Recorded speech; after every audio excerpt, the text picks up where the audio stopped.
Hi friends, நம்ம விஜய் மல்லி ஸ்டோரியோட upcoming story line எப்படி இருக்க போகுது அப்படின்னு தான் இந்த வீடியோவில் பார்க்க போகிறோம். மெயினாக வந்து பார்த்திங்கன்னா நம்ம அன்னபூர்ணியமாக வச்சு செஞ்சுருக்காங்க மல்லியை அப்படிங்கிற மாதிரியே தான் காமிச்சிருக்காங்க. அவங்க என்ன தான் வச்சு செஞ்சுருக்காங்க, மல்லி எங்கே வச்சு செஞ்சாங்க அப்படிங்கிறது தான் இந்த வீடியோவில் நம்ம பார்க்க போகிறோம். மெயினாக வந்து இப்போ ராஜி எடுத்துக்கலாம். ராஜி வந்து பார்த்திங்கன்னா ஒரு விஷயம் பண்ணியிருக்காங்க விஜய்க்கு. கெட்ட விஷயமாக இருந்தாலும் கூட அது மூணுமே நல்ல விஷயமா முடிஞ்சிருச்சு.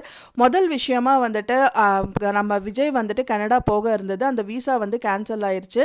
அந்த ரெண்டாவது வந்து பார்த்திங்கன்னா இதை வந்து வெண்பாக்கும் ரொம்பவே பிடிக்காம தான் இருந்துச்சு. ஸோ அது அவங்களும் வந்து கடவுள்கிட்ட ப்ரே பண்ணிவிட்டு அந்த கனடா வந்துட்டு நம்மளுக்கு கேன்சல் ஆகிடணும், கனடா அப்பா போகக்கூடாது அப்படிங்கிற மாதிரி வேண்டியிருந்தாங்க. மூணாவதாக வந்து மல்லி வந்து அரெஸ்ட் ஆனாலும் வந்துட்டு எப்படியோ கடவுளோட புண்ணியத்தில் அவங்க வந்து ரிலீஸும் ஆயிட்டாங்க. அவங்க இந்த மாதிரி மூணு விஷயத்த வந்து ராஜி பண்ணாங்க. அவங்களுக்கு தெரியாமல் தான் பண்ணாங்க. மெயினாக மல்லியை மாட்டி விடணும் அப்படின்னு சொல்லிட்டு அவங்க தம்பியை கூட பொருட்படுத்தாமல் இந்த விஷயங்கள்லாம் இறங்கினாங்க. ஆனால் எல்லாமே நல்லதாக தான் முடிஞ்சுது. ஆனால் இதையே வந்துட்டு பார்த்திங்கன்னா மூலதனமாக வச்சுட்டு அன்னபூர்ணி அம்மா ஒரு விஷயம் வந்து வச்சே செஞ்சுருக்காங்க அப்படின்னே சொல்லலாம். அவங்க வந்து பார்த்திங்கன்னா மல்லியும் விஜயும் சேர்ந்து இருக்கணும் அப்படிங்கிறதுக்காக நிறைய பிளான் பண்ணாங்க.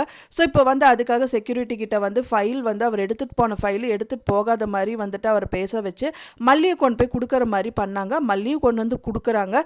ஸோ அங்கே வந்துட்டு அவங்க ரெண்டு பேர் பேசிக்கிறாங்க. அது மட்டும் இல்லாமல் வந்துட்டு அவங்களோட முந்தானி வந்துட்டு சேரில் சிக்குது.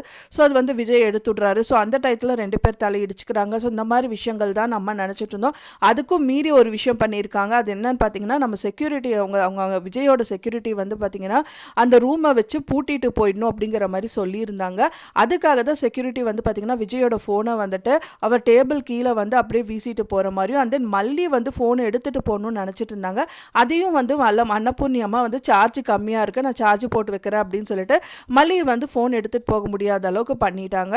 ஸோ கண்டிப்பாக வந்துட்டு யாருக்குமே காண்டாக்ட் பண்ண முடியாத அளவுக்கு பண்ணிவிட்டு ஸோ ஓவர் நைட்டு ஃபுல்லும் வந்துட்டு அந்த ரூம்லேயே ரெண்டு பேர் தனியாக இருக்கணுங்கிறதுக்காக அவங்க இந்த மாதிரி பிளான் பண்ணியிருக்காங்க. கண்டிப்பாக அவங்க மனசு வந்து ஒருத்தருக்கு ஒருத்தர் பேசிக்கிட்டாங்க அப்படின்னா புரியும். நாங்கள் ஜாஸ்தி பேசிக்கிறதே இல்லை அப்படிங்கிறதுனால தான் இந்த விஷயம் வந்து அன்னபூர்ணியமாக பண்ணியிருக்காங்க அப்படின்னு தான் எதிர்பார்க்கப்படுது. ஸோ இதனால் வந்து கண்டிப்பாக அவங்களுக்கு வந்து ஒரு அந்யூன்யம் பிறக்கும். ஸோ சாஃப்ட் கார்னர் வந்து கண்டிப்பாக லவ்வாக க்ரியேட் ஆகும் அப்படின்னு சொல்லிட்டு அவங்க நினச்சிட்டு இருக்காங்க. ஸோ எப்படி நடக்கும் அப்படின்னு சொல்லிட்டு நம்ம வெயிட் பண்ணி பார்க்கலாம். ஃப்ரெண்ட்ஸ், நீங்கள் என்ன நினைக்கிறீங்க அப்படின்னு சொல்லிட்டு எனக்கு மறக்காமல் கமெண்ட்டில் ஷேர் பண்ணுங்கள். நான் சொன்ன இந்த தகவல் உங்களுக்கு பிடிச்சிருக்கும்னு நினைக்கிறேன். ஃப்ரெண்ட்ஸ், பிடிச்சிருந்தா மறக்காமல் லைக் பண்ணுங்கள், ஷேர் பண்ணுங்கள், கமெண்ட் பண்ணுங்கள், சப்ஸ்கிரைப் பண்ணுங்கள். மேலும் இன்னொரு மல்லி சீரியல் அப்டேட்டோட நெக்ஸ்ட் மீட் பண்ணுறேன். தேங்க்ஸ் ஃபார் வாட்சிங் மை வீடியோ ஃப்ரெண்ட்ஸ். நெக்ஸ்ட் வீடியோவில் பார்க்கலாம்.